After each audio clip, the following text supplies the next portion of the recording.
Okay. And also we have seen the properties of these stationary waves.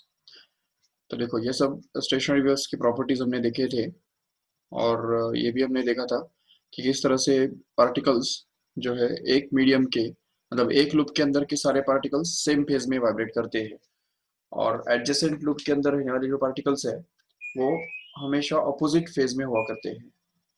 ठीक है ना, they are in out always out of phase. उसके बाद हमने ये भी देखा था कि the string stretched string can vibrate in different modes depending upon the frequency। The frequency जो जिस फ्रीक्वेंसी के साथ वो वाइब्रेट होगा तो उसके हिसाब से वो अलग अलग मोड्स में वाइब्रेट होता है। इसको हम हार्मोनिक भी बोलते हैं, हार्मोनिक्स। तो first harmonic is the lowest frequency with which the wire can vibrate or any string can vibrate. The second harmonic is the second next frequency at which the string can vibrate. The third harmonic is nothing but the third next frequency at which the string can vibrate. And similarly, we can see clearly that the string can vibrate at a particular special frequencies, which are the integral multiples of basic lowest frequency, which is the fundamental frequency, which is called as fundamental frequency. And also we have proved or derived the relationship for that fundamental frequency. See it here. So yeah, we have seen that अच्छा, सबसे पहले हमने ये भी देखा था कि velocity जो है, velocity of stretched string, transverse waves traveling along stretched string is given by the formula V equal to root T by M, where T stands for tension and the M stands for mass per unit length, which is also called as the linear density. Okay, and we have seen this linear density to be equal to pi r square into rho or area into rho, where rho is the density of the material. Okay, the next is the about the first mode. So when the wire is said to be vibrating in the first mode, what happens is length of the wire is exactly equal to the distance between two nodes, and hence we have seen that this distance, length of the wire L, becomes exactly equal to lambda by 2 actually, and hence lambda becomes equal to 2L, so that we can get V is equal to N lambda, and we get N is equal to V by lambda, and so we can say that this N is equal to V by lambda, so that N is ये जो lambda का जो value है वो अगर हमने यहाँ पे रख दिया तो हमको ये मिल जाएगा simply V upon 2L, but V upon 2L, but V is going to be equal to root of T by M, right है। तो ये जो है ये V का वैल्यू हमारे पास है और इसको यूज करके ही हम यहाँ पे ये मिलता है हमको N is equal to 1 upon 2L into root of T by M, and this is basically the formula for fundamental frequency. Remember, the next thing we have seen it in the second mode and third mode. The frequency becomes double and triple respectively of the fundamental frequency, and also we have seen that in general. तो as we go from one mode to another mode, तो जैसे हम first mode से second mode में जाते हैं तो frequency just get doubled, at the same time wavelength just get halved. In the third mode, frequency becomes tripled and the wavelength becomes one third. And in the fourth mode, when four loops are formed, frequency becomes four times and the wavelength becomes one fourth, and so on and so forth up to infinity, we can say. तो जितना हम आगे बढ़ेंगे तो उतना number of loops बढ़ते जाएंगे। तो जितने टाइम्स, जितने प्रोपोर्शन में नंबर ऑफ लूप्स बढ़ेंगे उसी प्रोपोर्शन में वेवलेंथ कम हो जाएगा। लेकिन ये जैसे जैसे हम आगे बढ़ रहे हैं तो वैसे वैसे क्या हो रहा है ना कि फ्रीक्वेंसी बढ़ता जा रहा है। देखो से अगर मान लो फंडामेंटल फ्रीक्वेंसी वायर का है 100, सपोज 100 हर्ट्ज है, तो ये वायर जो है वो डायरेक्ट या तो 100 फ्रीक्वेंसी पे 100 हर्ट्ज के फ्रीक्वेंसी पे वाइब्रेट होगा या तो डायरेक्ट 200 फ्रीक्वेंसी पे वाइब्रेट होगा। 100 और 200 इनके बीच में किसी भी फ्रीक्वेंसी पे वो वाइब्रेट नहीं होगा, ये गारंटी है, ये हम समझ सकते हैं आराम से। और अगर वो 100 के साथ वाइब्रेट करता है तो या तो 200 के साथ कर सकता है या तो 300 फ्रीक्वेंसी के साथ भी वो कर सकता है। The 300 hertz frequency will also be the frequency of third harmonic at which the wire can vibrate, and 400 can also be the possible value of frequency of the wire, and even 500 can also be the possible value of frequency at which the wire can vibrate, and so on like that. 600, 700. So all these numbers are basically the integral multiples of this single number, that is 100, which is to be found out crucially. तो ये जो 100 number है वो हमको बहुत important है होता है, इसीलिए इसको हम क्या बोलते हैं, फंडामेंटल फ्रीक्वेंसी बोला जाता है. This is called as a fundamental frequency, the minimum frequency at which the string can vibrate, or the maximum wavelength at which the string can vibrate is called as the fundamental frequency and fundamental wavelength. Okay, now we will see the another aspect of the same thing what we have done so far. तो अभी यहाँ पे हमको fundamental frequency का जो है वो expression हमको डिराइव करना है. तो एक्सप्रेशन फॉर फंडामेंटल फ्रीक्वेंसी वो तो वैसे हमने डिराइव किया है, लेकिन इसको हमको एक थोड़े अलग पॉइंट ऑफ व्यू से देखना है. देखो ठीक से, the expression for fundamental frequency we have to see it from another point of view, which is important to understand. Okay, so see here, suppose we have a string.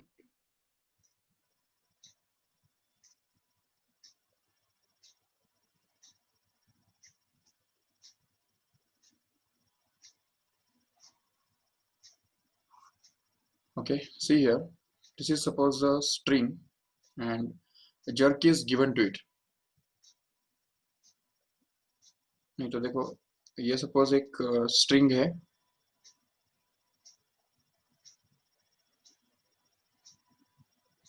ठीक है, और मान लो कि यहाँ पे हमने उसको बांध के रखा है, फिक्स करके रखा है, और यहाँ पे हमने उसको एक जर्क दिया. जैसे ही एक जर्क हमने यहाँ पे देंगे, ठीक है, ये जर्क हमने दे दिया. जैसे ये जर्क दिया तो ये जर्क इस तरफ जाएगा, ठीक है, it will travel in this rightward direction with a speed v, we can say v is going to be the velocity with which this jerk travels in the rightward direction. Okay, as this jerk reaches at this point here, we can see. अच्छा, अभी ये अच्छी तरह से याद रखो कि यहाँ पे एक ट्यूनिंग फोर्क हमने बांध के रखा है.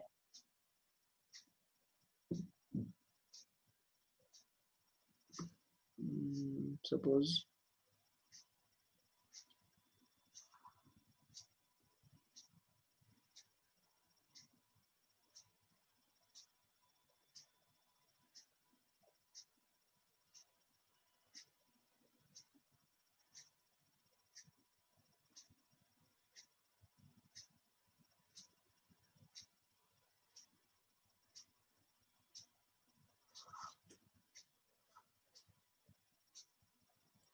okay, suppose this is the tuning fork which is kept here.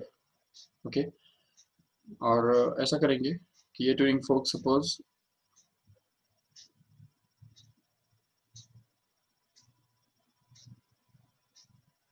Horizontal है,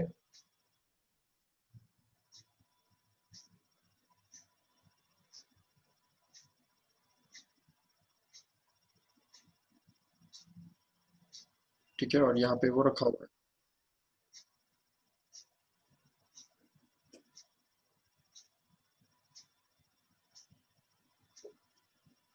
The top point is kept in contact with the tuning fork. So अभी देखो, जैसे ये ट्यूनिंग फोर्क वाइब्रेट करेगा तो उसकी वजह से क्या होगा, देख सकते हो आराम से कि ये जो जर्क है वो जैसे ही जर्क दिया गया तो वो ऊपर तरफ जाएगा और इस तरफ ट्रेवल करेगा. v इतने स्पीड से वो ट्रेवल कर रहा है. चलो ठीक है, suppose this jerk reaches at this point here, what happens is this wave will just get reflected back. तो नेक्स्ट स्टेप में सपोज ये पूरा जो है वो सिचुएशन हम सपोज एज इट इज अगर कॉपी करते हैं,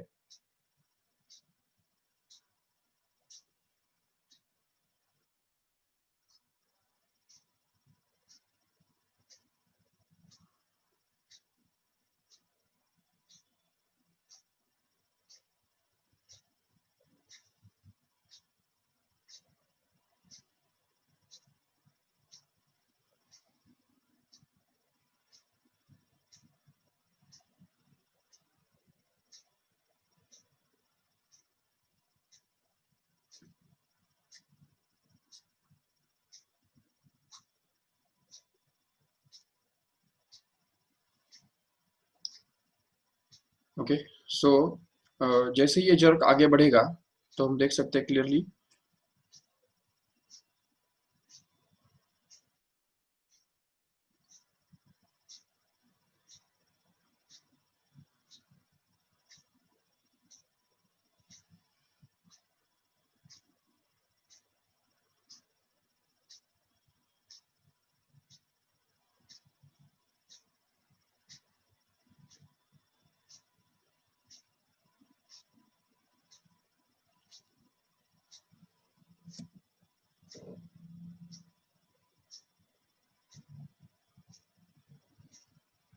ओके, तो ये हम देख सकेंगे कि जैसे ये जर्क आगे बढ़ेगा और यहाँ पे पहुंचेगा, देखो ठीक से, तो हमने देखा ऑलरेडी कि whenever the wave, transverse wave is reflected from the denser medium, what happens is immediately crust is incident as a trough and trough is incident as a crust, correct है? तो crust जो है वो immediately यहाँ पे trough बन जाएगा और जब ये रिटर्न आएगा, ये जर्क, देखो सपोज ये जर्क हमने देखा कि रिटर्न आ रहा है, तो वो अभी ट्रफ बन जाएगा, ठीक है? Immediately after the reflection it will convert into trough like this. So ये हम समझ सकते हैं आराम से।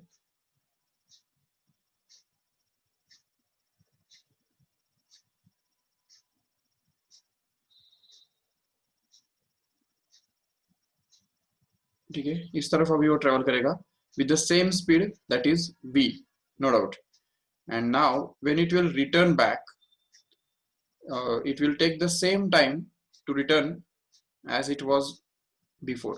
तो उसने जितना टाइम पहले लिया था उतना ही टाइम वो अभी भी लेगा, बिल्कुल। तो इसलिए यहाँ पे हम देख सकेंगे कि जैसे ही वो रिटर्न आता है, सपोज यहाँ से वो स्टार्ट करता है और यहाँ पे पहुंच जाता है, तो यहाँ पे आने के लिए वो उतना ही टाइम लेगा फिर से आने के लिए। तो अभी देखो ठीक से,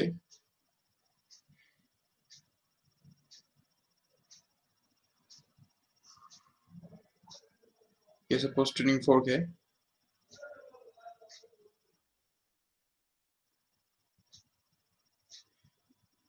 okay. Now see this situation carefully. So first of all ये जो जर्क है, इसको पहले जाने के लिए कितना टाइम लगा, ये थोड़ा सा करेक्शन करो एक्चुअली, ये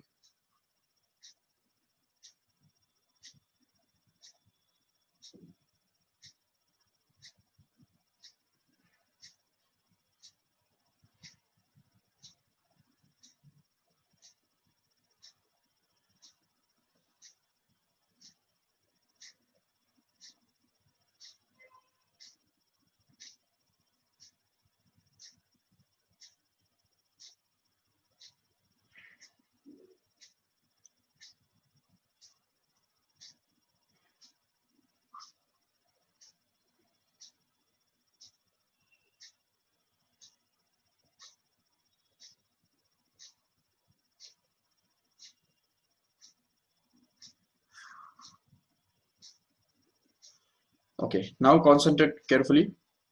तो अभी देखो सबसे पहले क्या हो रहा है ना कि ये जो जर्क है वो हमने इस तरफ सेंड किया, जिसकी वजह से वो अभी v स्पीड से जा रहा है। How much time it will take to travel from this point to this point here? Suppose इस पॉइंट को हम बोल देते हैं a, ओके, एंड इस पॉइंट को बोल देते हैं b। तो a से b तक जाने के लिए उसको कितना टाइम लगा होगा? तो हम वो निकाल सकते हैं, time t1, that is time taken by the jerk to travel from this point to this point will be, अच्छा अभी ये जो पूरा लेंथ है, वायर का जो लेंथ है उसको हम L मान लेते हैं, चलो। तो इसलिए फिर यहाँ पे आ जाएगा length L divided by V, ये बन गया टाइम T। ये समझा कैसे? ठीक है। अभी सपोज जैसे ही ये जर्क यहाँ पे आ जाता है तो उसके बाद रिटर्न करता है, ठीक है, ये रिटर्न जाता है। अभी सपोज जैसे ही वो रिटर्न जाने लगता है तो सेम स्पीड से वो ट्रेवल कर रहा है सपोज, और जैसे ही वो ट्रेवल करता है सेम स्पीड से तो इस तरफ जाने लगता है, और इस तरफ जाने के लिए कितना उसको टाइम लगेगा, फिर से उतना ही टाइम उसको लगेगा, that is we can call it as t2 here। so that t2 will actually be equal to again L upon V, no doubt. तो ये हो गया टाइम जाने का और ये हो गया टाइम आने का। ठीक है, ये जर्क यहाँ पे पहुंच गया, लेकिन अब जैसे ही यहाँ पे वो पहुंचता है तो फिर से वो एक रिजिड सपोर्ट के साथ रिफ्लेक्ट होने वाला है, डेंसर मीडियम से वो रिफ्लेक्ट होने वाला है। और नेक्स्ट टाइम क्या होगा, अभी ये यहाँ पे ऐसा एक जर्क पैदा होगा। ठीक है, it will get reflected, and as soon as it is reflected, the trough will be reflected as a crest this time. So next step में क्या होगा, ये क्रस्ट बन जाएगा यहाँ पे। लेकिन अभी इस क्रस्ट के साथ इस ट्यूरिंग फोक का नेक्स्ट क्रस्ट मिलना चाहिए। ये ट्यूरिंग फोक भी तो वाइब्रेट हो रहा है कि नहीं। अभी ट्यूरिंग फोक ने पहला जर्क छोड़ दिया, वो जर्क जाके जब तक वापस आए और जब जब तक वो इस तरफ मुड़ने लगे, इस तरफ वापस जाने लगे, तो तब तक ये ट्यूरिंग फोक का दूसरा जर्क जो है वो इसके ऊपर कोइंसाइड होना चाहिए। देखो, अगर ऐसा होता है तभी ये वेव्स जो है वो उस फ्रीक्वेंसी के साथ प्रॉपरली वाइब्रेट कर पाएगा एंड रेजोनेंस होगा। और उसी वजह से यहाँ पे हम ये कंडीशन अप्लाई कर सकते हैं कि ये जो टोटल टाइम है, तो टोटल टाइम यहाँ पे कितना बन रहा है, देखो ठीक से, total time for this jerk to come travel the distance from A to B and B to A back will actually be equal to T1 plus T2, which is actually going to be equal to, देखो ठीक से, L by V plus L by V, no doubt, and this L by V plus L by V actually becomes equal to 2L upon V, correct है? So this is going to be equal to 2L upon V, and this is going to be the time, total time required for this jerk to travel to and fro. तो A से B तक और B से A तक वापस आने के लिए जो टाइम इसको लगता है वो एक्चुअली टोटल टाइम हो गया। और वो टाइम जो है वो इस ट्यूनिंग फोक के एक पीरियड के साथ बराबर होना चाहिए। मतलब उस टाइम के अंदर इस ट्यूनिंग फोक ने एक ऑसिलेशन कंप्लीट करने आना चाहिए, करेक्ट है? ये ट्यूनिंग फोक अगर तब तक एक पूरा ऑसिलेशन अगर कंप्लीट कर लेगा तो उसकी वजह से क्या होगा कि ये जैसे ही जर्क ये यहाँ पे वापस आएगा तो उसी समय ये ट्यूनिंग फोक जो है वो फिर से एक जर्क पैदा करेगा, और वो जर्क फिर से इसी जर्क के साथ पैरेलली ट्रेवल करेगा, और ये दोनों जर्क्स मिलके, क्रस्ट मिलके आगे बढ़ेंगे, और जब तक वो वापस आएंगे तब तक तीसरा जर्क उनके साथ में होगा। तो हमेशा ये ऐसा ही होता रहेगा एंड रेजोनेंस होता रहेगा। ये होने के लिए जरूरी है कि ये 12 अपॉन वी, ये जो टोटल टाइम है वो पीरियोडिक टाइम के बराबर हो, पीरियोडिक टाइम जो कि ट्यूनिंग फोक का पीरियड हुआ करता है। तो इस पीरियड के साथ उसको इक्वल बनने के लिए जरूरी ये है कि इसका जो फ्रीक्वेंसी है, देखो क्योंकि पीरियड का रेसिप्रोकल माना क्या होता है, फ्रीक्वेंसी होता है, और इसलिए इस केस में ये जो इसका फ्रीक्वेंसी बनेगा ट्यूनिंग फोक का, तो वो कितना बनेगा समझ सकते हो आराम से। तो देखो, frequencies will be the reciprocal of this period, and hence we can say, okay, just wait. uh,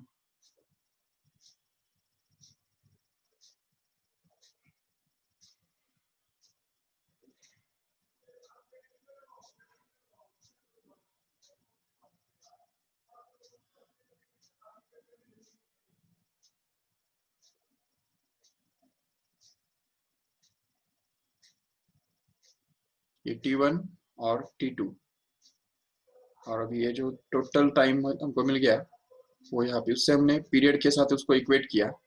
अभी हमको क्या करना है, देखो नेक्स्ट स्टेप में, कि इसका फ्रीक्वेंसी निकालना है। तो फ्रीक्वेंसी कैसे निकालेंगे, तो फ्रीक्वेंसी एक्चुअली हमको मिल जाएगा इसका reciprocal 1 upon T actually, which is going to be simply equal to v by 12, that's it. तो ये जो हमको मिल रहा है इसके अंदर हमको v का जो वैल्यू है वो अगर हम यूज करेंगे, जैसा कि हमने लास्ट टाइम भी देखा था कि v का वैल्यू कितना होता है, one of root of T by M. तो वो वैल्यू अगर हमने यहाँ पे यूज किया तो देखो क्या बन जाएगा। तो but we have that v is going to be equal to root of t by m, and hence we can get that this n is equal to fundamental frequency becomes equal to 1 upon 2l into root of t upon m. So this is going to be the formula for the fundamental frequency of vibration of wire or any string, remember। तो इस string का जो fundamental frequency है वो इस तरह से हमको मिल जाता है। तो ये हम समझ सकते हैं आराम से। अभी हम नेक्स्ट स्टेप में देखेंगे ठीक से कि what are the laws of this vibrating string.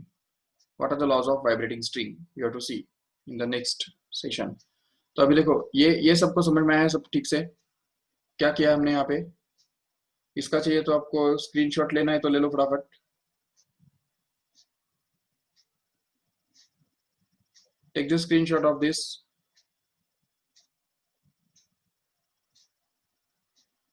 Okay, now we'll see the next topic, that is about the laws of vibrating string.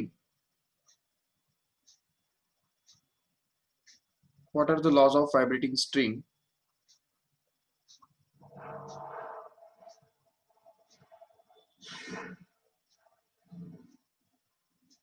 तो देखो सबसे पहला लॉ क्या कहता है, क्योंकि all these three laws are based on this equations itself. n is equal to 1 upon 2l into root t upon m.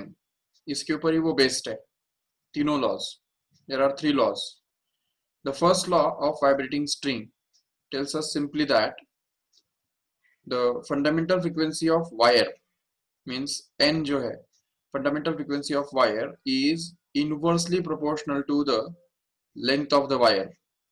Remember, जिसका मतलब ये होता है कि अगर जो वायर छोटा है लेंथ में तो उसका फ्रीक्वेंसी बहुत ज्यादा होगा. It can vibrate with very fast frequency, high frequencies. But when the length of the wire is going to be too much large, अगर बड़ा लेंथ वायर का है तो उसका जो फ्रीक्वेंसी है वो छोटा होगा. ये हमको अच्छी तरह समझना है.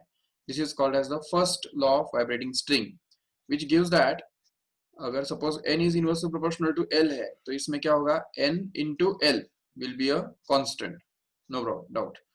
And NL is equal to constant means अगर suppose दो फ्रीक्वेंसीज है और अगर लेंथ अगर हमने चेंज किया, दो अलग अलग लेंथ्स और दो अलग अलग फ्रीक्वेंसीज के बारे में अगर हम बात कर रहे हैं तो उस केस में क्या होगा ना कि n1 into L1 will actually become equal to n2 into L2. So this will be the equation for ready use in the case of numericals. तो न्यूमेरिकल्स के अंदर याद रखो ठीक से, ये इक्वेशन हमको यूज करना होगा बिल्कुल. तो देखो ठीक से, ये सबसे पहला लॉ हो गया. And even we can say that the graph between the n and l will be a hyperbola. तो ये जो n और l के बीच में जो ग्राफ है वो हाइपरबोला होगा. लेकिन अगर हम n और 1/l के बीच में अगर ग्राफ ड्रॉ करेंगे तो वो जरूर स्ट्रेट लाइन होगा, नो डाउट. चलो ठीक है, अभी दूसरा लॉ हम ट्राई करेंगे. What is the second law of vibrating string? Will see. तो second law of vibrating string tells us that the fundamental frequency of vibration of wire is directly proportional to the square root of tension in the string. ये simple सी बात है, वो हम समझ सकते हैं, इस फॉर्मूला से ही पता चल रहा है. यहाँ पे देखो ये टेंशन के साथ वो स्क्वायर रूट के साथ प्रोपोर्शन में है कि नहीं, जरूर. तो इससे ही हमको ये मिल जाता है कि अगर इसका मतलब अगर वायर हमने ज्यादा स्ट्रेच करके रखा है, जितना वायर हम ज्यादा स्ट्रेच करके रखेंगे तो उतना उसका फ्रीक्वेंसी ज्यादा होगा, उतना वो हाई फ्रीक्वेंसीज के साथ वाइब्रेट करेगा. और अगर हम उसको लूज छोड़ देंगे तो जितना वायर को हमने लूज छोड़ के रखा है तो उतना वो लेस फ्रीक्वेंसी के साथ वाइब्रेट करेगा. ये तो कॉमन सेंस वाली बात है, तो वो तुमको पता होने चाहिए. ये तो एक बार है. और उसके बाद ये हम देख सकते हैं कि n is proportional to root t. What does it mean? It means n divided by root t remains a constant. So this is going to be a constant, remember. So n upon root t is going to be constant. This is again another statement of the same law, second law. And also we can write this as n1 upon n2 is actually going to be equal to root of t1 upon t2. तो ये भी एक तरह से numerical solve करने के लिए बहुत इंपॉर्टेंट स्टेटमेंट बनता है. अगर हमको दो टेंशंस और उन दो टेंशंस के ऊपर दो फ्रीक्वेंसीज के बारे में अगर बात की है तो उस केस में हमको ये याद रखना पड़ेगा कि n1 upon n2 equal to क्या होता है, root of t1 upon t2 हुआ करता है. This t1 and t2 are going to be the tensions, stretching forces to the wires. तो किसी भी वायर का स्ट्रेचिंग फोर्स जो होता है, खींचने वाला फोर्स जो होता है, वो यहाँ पे T1 और T2 कहलाता है. तो उसके साथ स्क्वायर रूट के साथ फ्रीक्वेंसी डायरेक्ट प्रोपोर्शन में होता है। ये बात हमने इसमें से देखी है।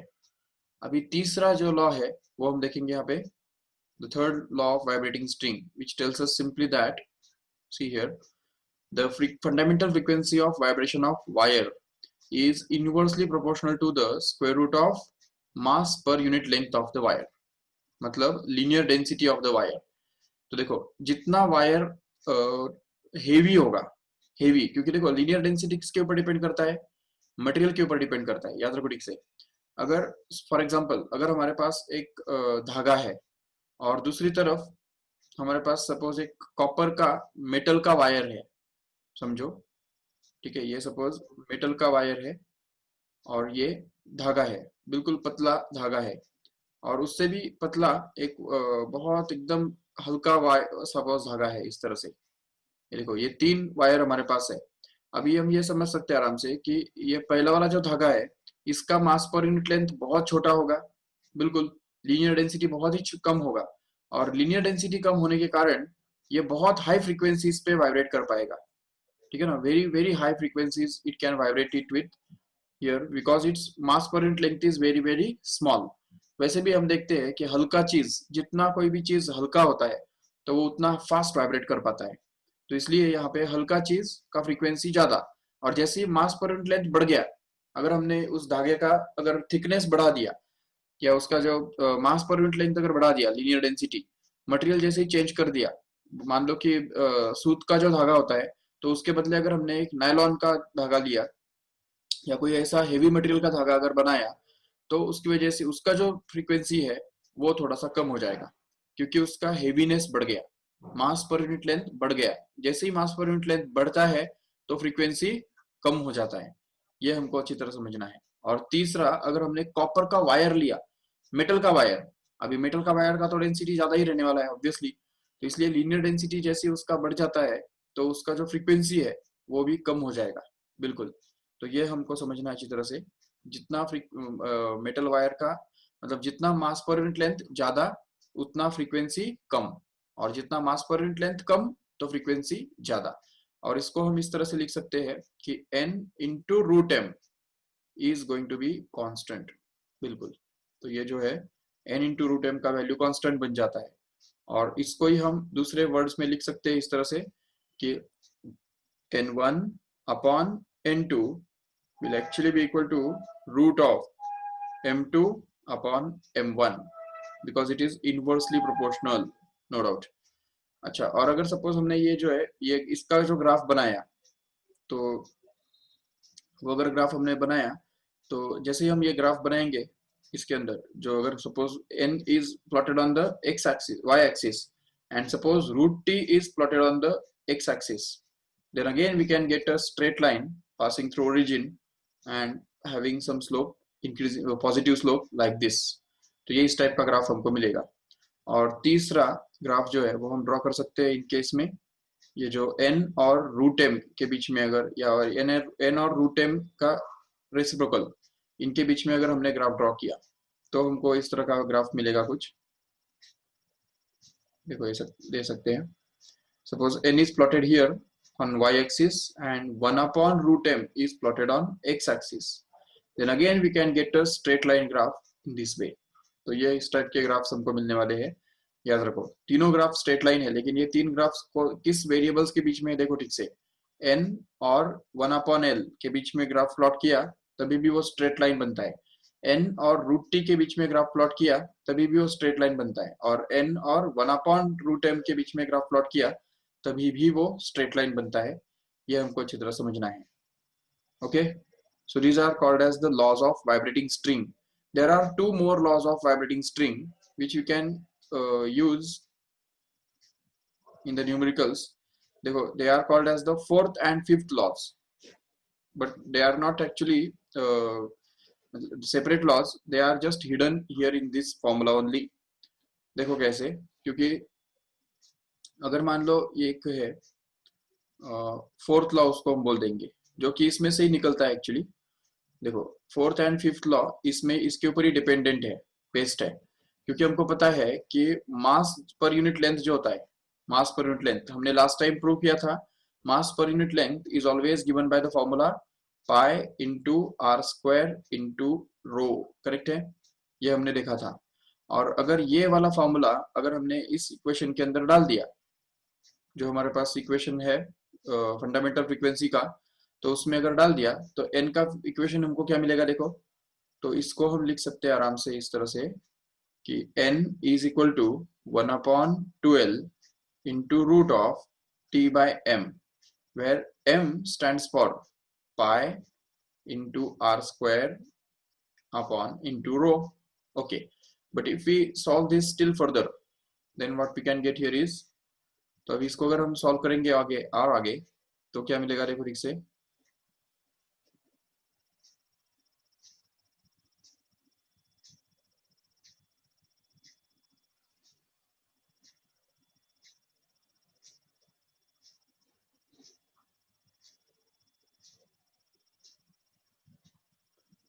Okay, so the next step in next step we can say this will modified as, क्योंकि यहाँ पे देखो ये n जो है वो n तो चलो equal to 1/12 into root of T upon pi r square into rho, लेकिन आर स्क्वायर का स्क्वायर रूट क्या होता है, आर स्क्वायर को अगर हमने स्क्वायर रूट में डाल दिया तो वो बाहर आ जाएगा और हमको मिलेगा n का formula n is equal to 1/2l into r into root of T by pi rho, correct है, ये हमको मिल जाएगा as a formula for fundamental frequency of a wire in terms of radius and density. So from this law only we can argue that, see here there are two laws of vibrating string which will be obtained from this statement here.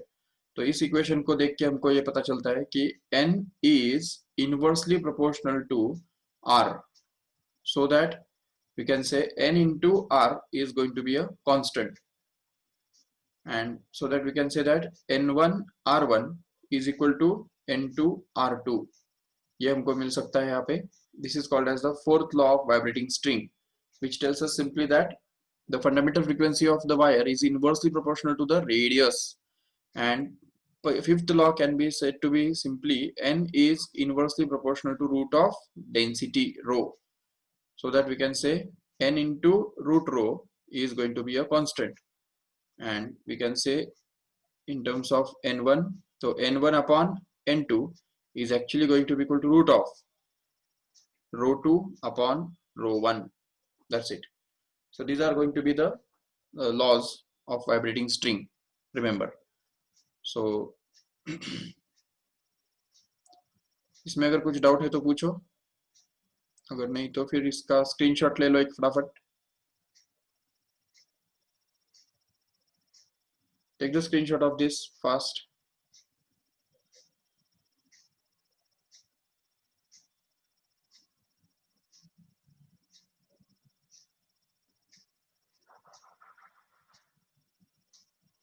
Okay.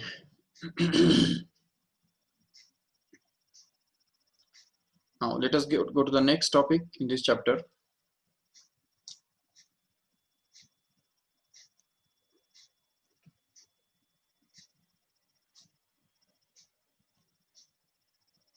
That is about the Meldez experiments.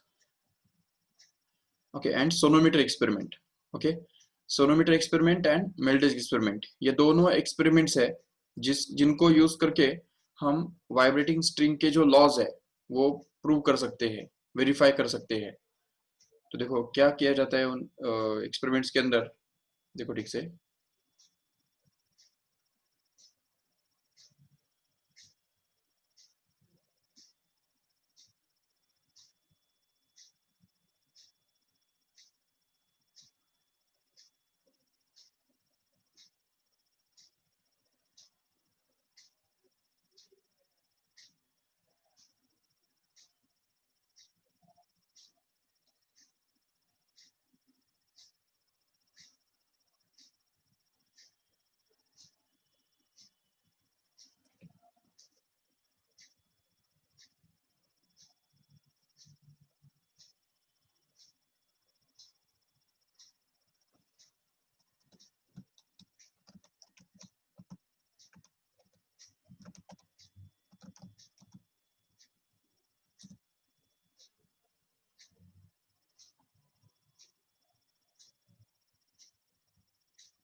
Okay,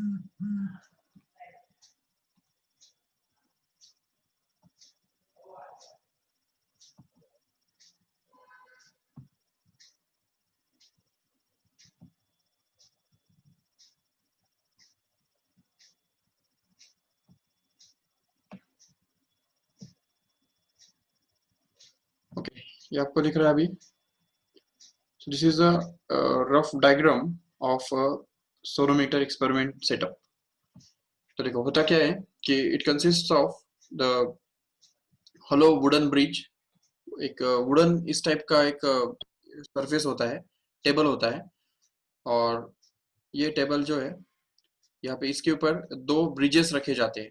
ये देखो, ये जो दिख रहे हैं, ये दो bridges है, A और B. These are the two bridges which are kept on the table surface. And a string is, और स्ट्रिंग और एक वायर, वायर जो है वो उसका एक एंड पॉइंट जो है वो एक हुक को लगाया जाता है एक एंड पॉइंट की तरफ। और उसका जो एक एंड है वो एक ए ब्रिज के ऊपर से पास होता है और बी के ऊपर से पास होता है, और वो एक हैंगर को सपोर्ट करता है।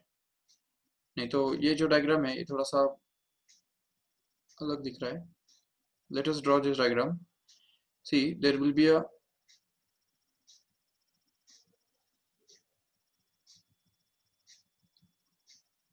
wooden table like this. ये सपोज एक वुडन टेबल है,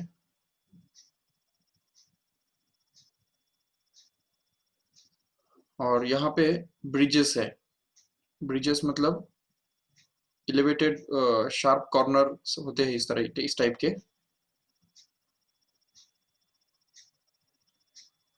ये देखो ऐसे। और यहाँ पे एक फील होता है या पुली होता है जिसके ऊपर से वायर जा सकता है। तो अब देखो, एक वायर का जो एक एंड पॉइंट जो है वो यहाँ पे रखा जाता है, यहाँ से वो वायर स्टार्ट करेगा, ठीक है, इस ब्रिज के ऊपर से पास किया जाएगा इस तरह से।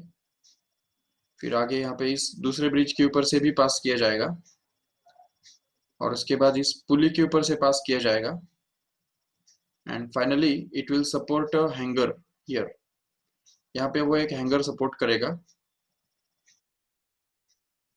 जिसके अंदर चाहे जितने वेट्स हम डाल सकते हैं इस तरह से। यहाँ पे जितने चाहिए उतने वेट्स हम यहाँ पे डाल सकते हैं आराम से।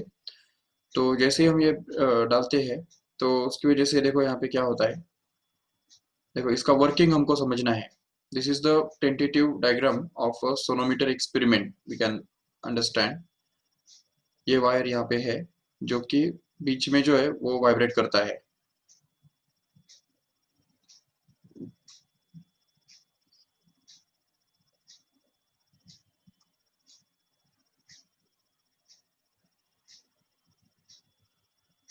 ये देखो, इस टाइप का वायर हुआ करता है वहां पे।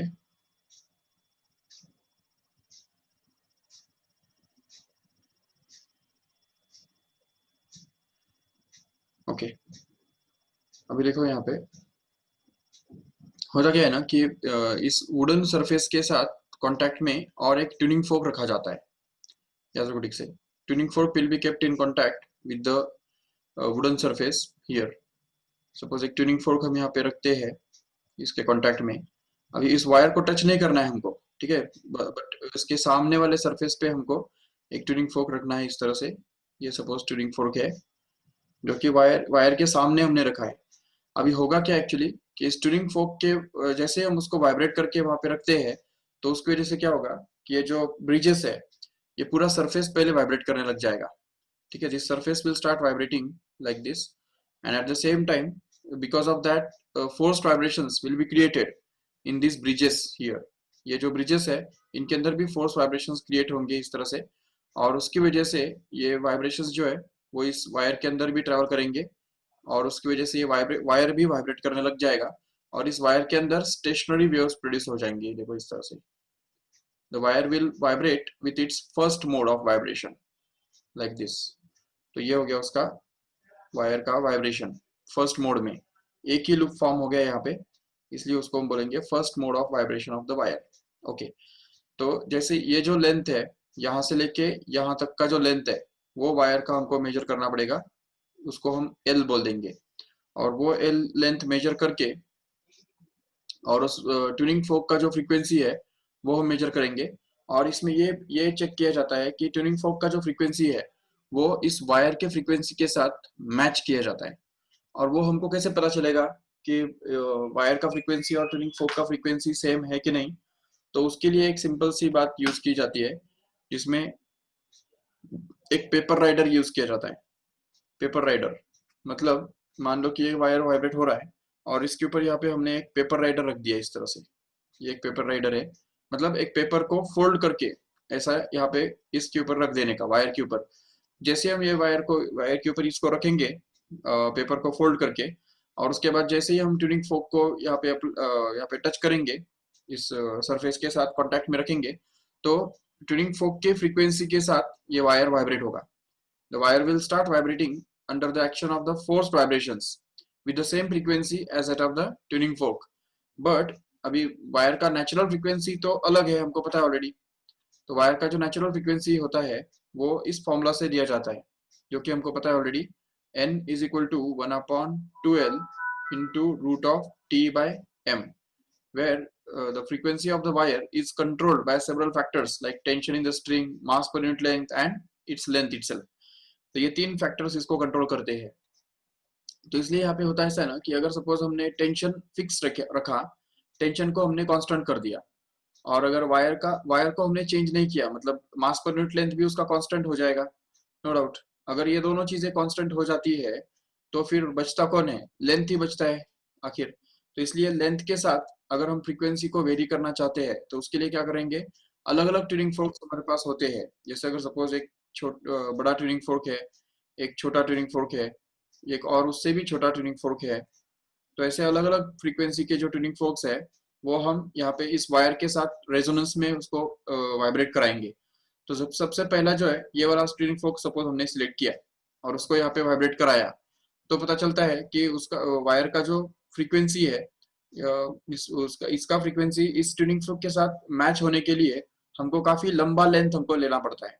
ये वायर का जो लेंथ है हमको उस ये ट्यूनिंग फोक का जो फ्रीक्वेंसी है सबसे कम है, ठीक है ना। The frequency of the tuning fork is lowest of all, and that's why the length of the wire has to be kept maximum. तो मैक्सिमम लेंथ हमको रखना पड़ेगा। अगर ये वाला ट्यूनिंग फोक हम ले लेंगे जिसका फ्रीक्वेंसी सबसे ज्यादा है, तो उसके लिए हमको लेंथ, वायर का जो लेंथ है वो सबसे मिनिमम रखना पड़ेगा। तो इस तरह से ये जो हम देखते हैं कि फ्रीक्वेंसी और लेंथ का, ट्यूनिंग फोक का जो लेंथ है, सॉरी ट्यूनिंग फोक का फ्रीक्वेंसी और वायर का लेंथ, इन दोनों के बीच में इनवर्स रिलेशनशिप होता है। ये हम सोनोमीटर एक्सपेरिमेंट में से प्रूव कर सकते हैं, बिल्कुल। तो इस सोनोमीटर एक्सपेरिमेंट के अंदर हमको यही पता चलता है कि जैसे जैसे हम फ्रीक्वेंसी बढ़ाते जाते हैं तो वैसे वैसे इस वायर का लेंथ जो है वो कम करना पड़ता है। ये ब्रिजेस जो है वो स्लाइडेबल होते हैं, स्लाइड किए जा सकते हैं, कभी यहाँ पे भी रख सकते हैं, यहाँ पे भी रख सकते हैं। जैसे ही हम ये ब्रिजेस को नजदीक लेके आएंगे तो उसकी वजह से वायर का लेंथ कम हो जाएगा, और लेंथ कम होने का मतलब ही है फ्रीक्वेंसी जो है वो बढ़ जाएगा। तो जब भी वो फ्रीक्वेंसी इस ट्यूनिंग फोक के साथ फ्रीक्वेंसी के साथ मैच हो जाता है तो ये पेपर राइडर यहाँ पे नीचे गिर जाता है। तो जैसे ही वो पेपर राइडर नीचे गिरता है तो उससे हमको पता चलता है कि फ्रीक्वेंसी हैज बीन मैच्ड। तो ये ट्यूनिंग सोनोमीटर एक्सपेरिमेंट का यूज है in order to find out the resonant frequency, or in order to determine the first law of vibrating string, that is NL is equal to constant, or N is inversely proportional to L. Using the same law, we can also prove that the N is directly proportional to square root of tension. ये भी हम prove कर सकते हैं using this sonometer itself. तो उसके लिए लेकर हमको क्या करना पड़ेगा, देखो तो कि यहाँ पे ये जो पैन है, इस पैन के अंदर हमको अलग अलग वेट्स डालने पड़ेंगे। तो जैसे हम ये वेट, छोटा वेट डाल देंगे तो यहाँ पे वायर के अंदर का टेंशन थोड़ा कम रहेगा, उसकी वजह से वो एक कम फ्रीक्वेंसी वाले ट्यूनिंग फोक के साथ वाइब्रेट होगा। जैसे ही हम यहाँ पे टेंशन बढ़ा देते हैं, T2 सपोज टेंशन कर देते हैं, हेवी कर देते हैं इस वेट को, तो जैसे यहाँ पे टेंशन बढ़ गया तो उसकी वजह से हमको ट्यूनिंग फोक का फ्रीक्वेंसी भी बढ़ाना पड़ेगा जो उसके साथ रेजोनेंस में वाइब्रेट होगा। तो इस तरह से जैसे जैसे टेंशन बढ़ता जाता है वैसे वैसे ट्यूनिंग फोक का फ्रीक्वेंसी भी हमको बढ़ाना पड़ता है, and this is the second law of vibrating string which can be verified using this sonometer. So this is the use of sonometer to verify the second law of vibrating string, remember. And the third law can also be verified. That means n is inversely proportional to square root of mass per unit length, but it will require to replace the wire. तो ये wire जो है, एक metal का wire suppose हमने पहले copper का wire लिया हुआ है, तो उसके बदले हम दूसरे मेटल का जस्ट लाइक स्टील का वायर ले लेंगे, या उसके बाद हम सपोज तीसरे मटेरियल का वायर ले लेंगे जो सपोज आयरन हो सकता है, तो आयरन का वायर हमने ले लिया, या चौथी बार हमने और दूसरा मैंगनीज का वायर ले लिया, मैंगनीन का वायर ले लिया। तो इस तरह से ये अलग अलग जो मटेरियल्स है तो उनका वायर हम ले सकते हैं आराम से। और जैसे हम ये देखते हैं कि जैसे ही हम हेवी डेंसर मीडियम के मटेरियल से रिप्लेस करते हैं, तो जैसे ही वायर का डेंसिटी बढ़ जाता है मटेरियल का, तो उसकी वजह से यहाँ पे उसका जो फ्रीक्वेंसी है कम हो जाता है, और जितना डेंसिटी कम होगा तो उतना फ्रीक्वेंसी बढ़ेगा, ये हम देख सकते हैं आराम से। And n is inversely proportional to root m can also be verified by using the sonometer here। तो ये हो गया हमारा वायर के बारे में जो कि हमने देखा। अभी हम डिस्कस करेंगे about the pipes. The similar situation takes place in case of the vibrating pipes. तो होता है ऐसा, देखो कि जो पाइप्स होते हैं, मतलब ओपन एंड पाइप और क्लोज्ड एंड पाइप, दो अलग अलग टाइप के पाइप्स हुआ करते हैं। अभी सपोज हमारे पास एक ओपन पाइप है,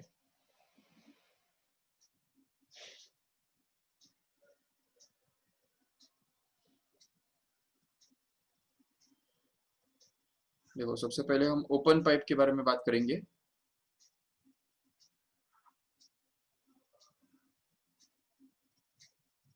Here these are the three modes of vibration of a pipe। तो एक पाइप जो है वो अलग अलग मोड्स में वाइब्रेट हो सकता है। मतलब फॉर एग्जांपल अगर सपोज ये पाइप है, ये सपोज इस टाइप का पाइप हमने ड्रॉ किया इधर, ठीक है। तो ये ओपन पाइप है, मतलब दोनों तरफ से वो ओपन है, ये देखो इस तरफ ऐसे, उसका टॉप वाला एंड जो है वो भी ओपन है और नीचे वाला एंड जो है वो भी ओपन है। अभी अगर यहाँ पे हम कोई ट्यूनिंग फोक अगर लगा देते हैं, सपोज यहाँ पे हमने एक ट्यूनिंग फोक यूज किया, तो जैसे ही यहाँ पे हम ट्यूनिंग फोक यूज करेंगे तो इसमें से वाइब्रेशंस जाएंगे और यहाँ से रिफ्लेक्ट होके वापस आएंगे। तो जाने वाले वाइब्रेशंस और आने वाले वाइब्रेशंस, इन दोनों का फ्रीक्वेंसी, वेलोसिटी, वेवलेंथ वगैरह सब सेम होगा, और इसी वजह से इस स्पेस में स्टेशनरी वेव्स प्रोड्यूस होंगे। और ये जो स्टेशनरी वेव्स है वो हमको देखने हैं, ये हम इनका प्रॉपर्टीज हमको स्टडी करना है। तो पहले हम ऐसा करेंगे कि ये जो पूरा है वो एक बार एज इट इज कॉपी करके लेंगे, so that we can understand the three modes of vibration of the pipe। ठीक है, तो अभी तीनों केसेस में क्या है ना कि ट्यूनिंग फोक का जो फ्रीक्वेंसी है वो अलग अलग है, लेकिन length of the pipe is going to be the same, no doubt. तो हर केस में क्या हो रहा है कि पाइप का लेंथ सेम ही है। लेकिन अभी देखो सबसे इंपॉर्टेंट बात ये हमको समझनी है कि यहाँ पे बाउंड्री कंडीशन क्या होता है। पाइप के केस में बाउंड्री कंडीशन ये होता है कि there should be the antinode at the ends. Remember, and points पे एंटीनोड फॉर्म होने जरूरी है, क्योंकि ओपन एंड के जो पार्टिकल्स है वो बिल्कुल फ्री होते हैं वाइब्रेशन करने के लिए। जबकि स्ट्रिंग के केस में हमने देखा था कंडीशन अलग होता है। बाउंड्री कंडीशन क्या होता है स्ट्रिंग के केस में, देखो समझो ये स्ट्रिंग है और वो अगर वाइब्रेट होता है तो या तो वो इस टाइप से वाइब्रेट हो सकता है जो यहाँ पे नोड फॉर्म हो जाए और यहाँ पे भी नोड फॉर्म हो जाए और बीच में एंटी नोड, बराबर है। तो यहाँ पे नोड होना चाहिए, यहाँ पे भी नोड होना चाहिए, क्योंकि दोनों एंड पॉइंट्स उसके बंधे हुए हैं, और बंधे हुए होने के कारण ही दोनों एंड पॉइंट्स पे नोड होते हैं। भले वो सेकेंड मोड में भी वाइब्रेट होगा तभी भी क्या होगा, देखो ऐसे वाइब्रेट होगा वो, तभी भी लास्ट में एंड पॉइंट्स पे तो नोड ही आएंगे कि नहीं। तो ये उसका बेसिकली बाउंड्री कंडीशन ही है कि there should be nodes at the antinodes present at the end points. Okay, लेकिन अभी यहाँ पे ये जो ओपन पाइप होता है तो उस ओपन पाइप का बाउंड्री कंडीशन अलग है। तो ये सबसे पहला जो केस जिसमें वाइब्रेट हो सकता है वो इस टाइप का होता है, जिसमें यहाँ पे ये इस तरफ देखो ऐसे वेव्स फॉर्म होंगे उसके अंदर। यहाँ पे एंटी नोड होगा, यहाँ पे बीच में नोड आ गया, और यहाँ पे दूसरे एंड पॉइंट पे फिर से एंटी नोड है, देखो।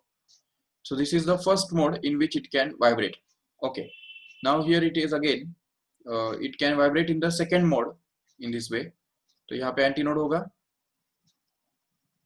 इस टाइप से।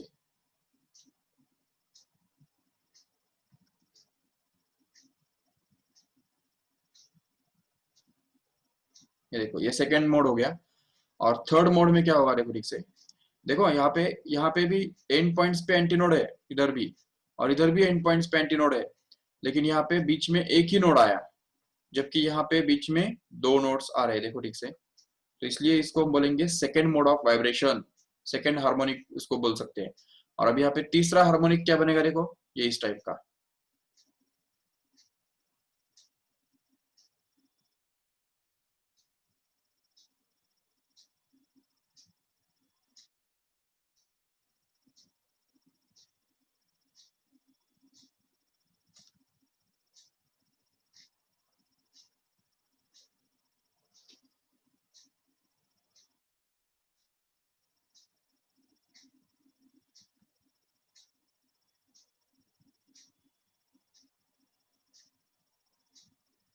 ये देखो ऐसे। तो ये तीसरा मोड हो गया वाइब्रेशन के लिए। तो ये तीन अलग अलग मोड्स में वाइब्रेट हो सकता है। Even it can vibrate in the next mode like this. तो नेक्स्ट मोड में क्या होगा, देखो, और चार नोड्स फॉर्म हो जाएंगे, देखो इस तरह से। तो कैसे भी हो, तो उसको एक बाउंड्री कंडीशन जो है वो जरूरी है कि antinodes are must be present at the end points.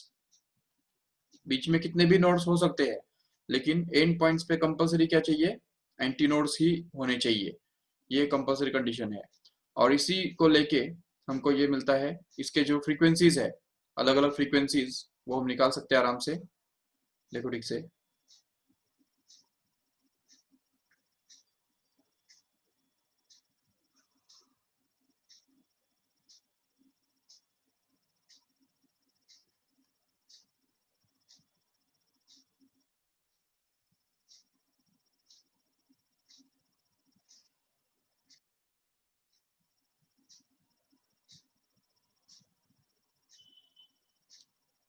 Okay, so this is going to be the three nodes, three modes of vibration of this pipe.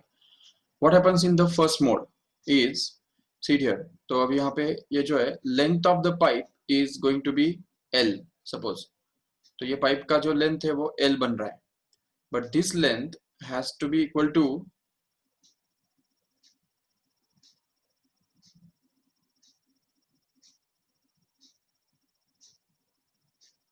this length will be equal to the distance between antinode and a node, sorry, a distance between a antinode and another antinode, that means it is going to be lambda by 2।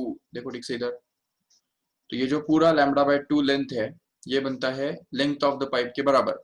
तो हम बोल सकते हैं यहाँ पे कि the length of the pipe is actually going to be equal to lambda by 2 directly, and hence we can say that this L is equal to lambda by 2, which means lambda must be equal to 2L, and since lambda is equal to 2L, we can use V is equal to n lambda, so that n is equal to V upon lambda, and then we can say in the next step it will be actually n is equal to V upon 2L, that's it। So this is going to be the fundamental formula for fundamental frequency of a pipe। देखो ठीक से, तो open pipe का जो fundamental frequency है वो इस तरह से हमको मिल जाता है, और वो भी फर्स्ट मोड में। चलो ठीक है, फर्स्ट मोड का तो हमको मिल गया, अभी सेकेंड मोड का ट्राई करेंगे। चलो, तो सेकेंड मोड के लिए फिर से एक बार हम बोल सकते हैं यहाँ पे कि the length of the pipe is going to be same, that is L, but this L must be equal to the sum of, अभी देखो यहाँ पे यहाँ से लेके यहाँ तक का जो लेंथ है ये एंटीनोड है कि नहीं, तो इस एंटीनोड टू एंटीनोड डिस्टेंस कितना होता है, लैम्बडा बाय 2 होता है, बराबर। और फिर से एक बार ये एंटीनोड से लेके ये दूसरा एंटीनोड इधर तक का जो डिस्टेंस है वो फिर से कितना होगा, और एक लैम्बडा बाय 2 होगा, बराबर। तो इसलिए फिर ये लैम्बडा बाय 2 और लैम्बडा बाय 2 ये दोनों मिला के कितने हो गए, तो हम बोल सकते हैं यहाँ पे कि the length of this pipe in this case is actually going to be equal to lambda by 2 plus lambda by 2, and hence we can get it as 2 lambda by 2.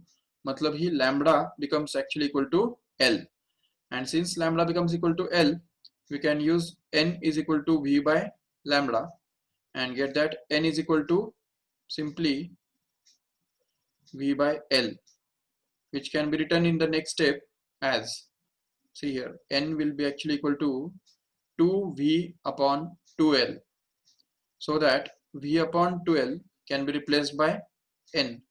So here this can be written as n2 actually. n2 मतलब क्या होता है यहाँ पे, the frequency in the second mode again, and lambda can also be written as lambda 2 actually. तो यहाँ पे lambda 2 जो हमको मिल रहा है वो लेंथ के बराबर मिल रहा है, और उसकी वजह से यहाँ पे n2 जो है वो हमको मिल गया n2 is equal to 2 times of n. This is going to be the formula for second harmonic frequency. Okay, now just go to the third one. तो थर्ड के लिए हम देखेंगे क्या होता है. तो देखो थर्ड वाले के लिए होता ऐसा है,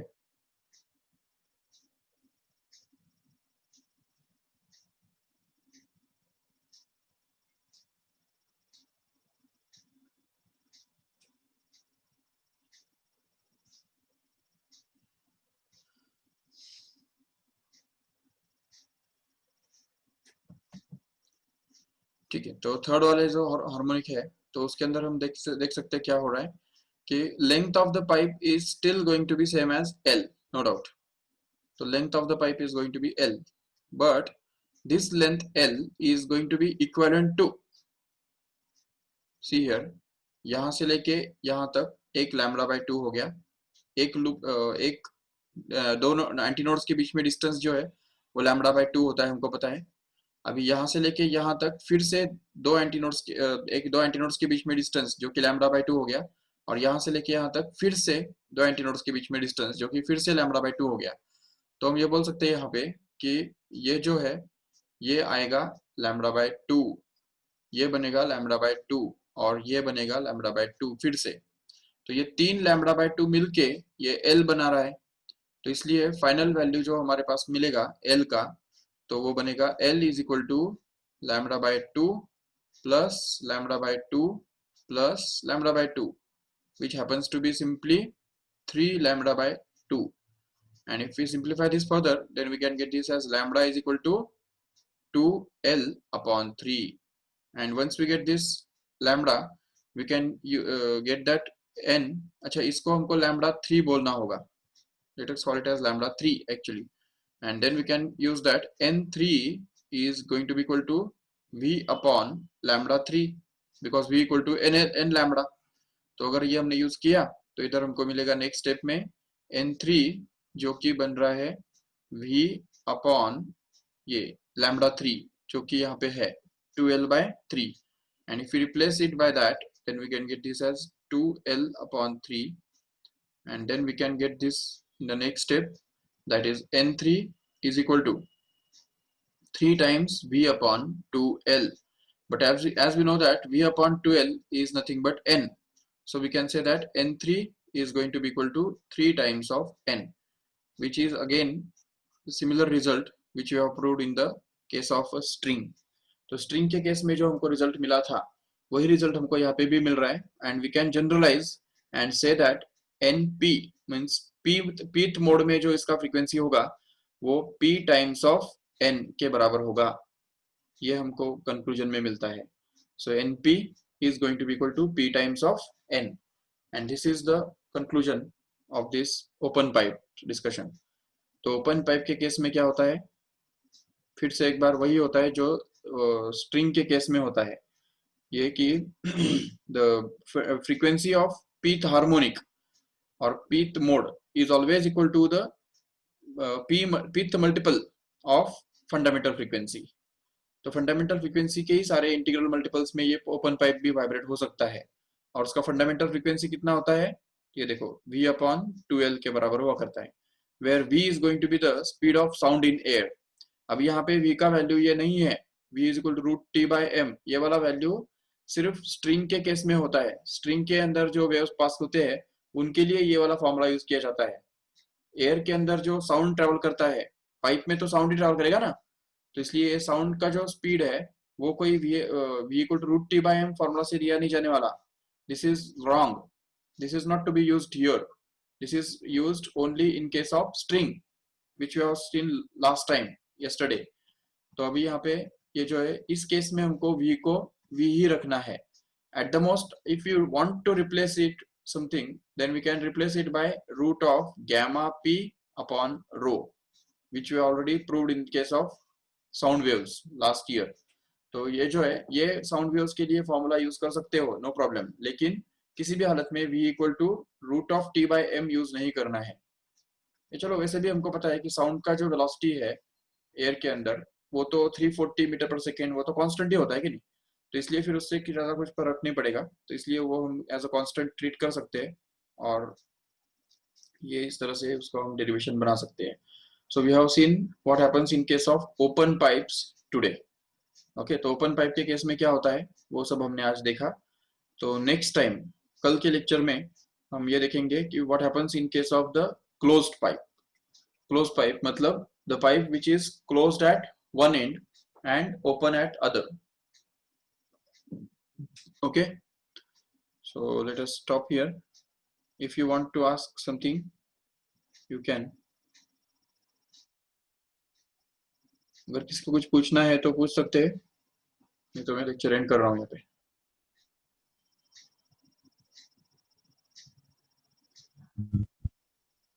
Yes, nothing. Yes, Shweta. Sir text book में तो NP is equal to P+1 into N दिया है. वो NP, P मतलब क्या है वहां पे, नंबर ऑफ लूप्स है कि नहीं? Yes sir. लेकिन हमने यहाँ पे P मतलब क्या लिया था, मोड्स लिया था, मोड्स. ठीक है, okay sir. First mode, second mode, third mode, अगर हम ऐसा बोलते हैं तो P will be the number of mode. If you want to call, अब देखो इसमें डायग्राम पे देखो ठीक से एक बार, कि जब फर्स्ट मोड जब होता है तो एक भी लूप फॉर्म नहीं हो रहा है, दिख रहा है? लूप है यस सर. इधर, लेकिन जब यहाँ पे एक लूप फॉर्म हो रहा है, यहाँ पे दो लूप्स फॉर्म हो रहे हैं, तो इसलिए लूप का जो नंबर है वो अगर हम P बोलते हैं तो उस केस में फिर हम बोल सकते हैं वहां पे कि P+1. और उससे भी आगे जाके एक ओवरटोन का कंसेप्ट है जो हमको कल करना है, नेक्स्ट लेक्चर में हमको देखना है व्हाट आर ओवरटोन्स एक्चुअली. तो वो कंसेप्ट देखने के बाद ही तुमको वो P का मतलब पता चलेगा. ठीक है, शायद वहां पे उन्होंने P का मतलब ओवरटोन बोला है. Okay sir. और कुछ?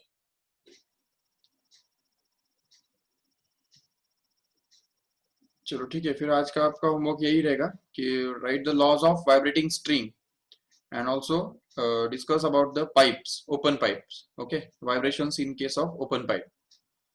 Okay, so thank you all of you.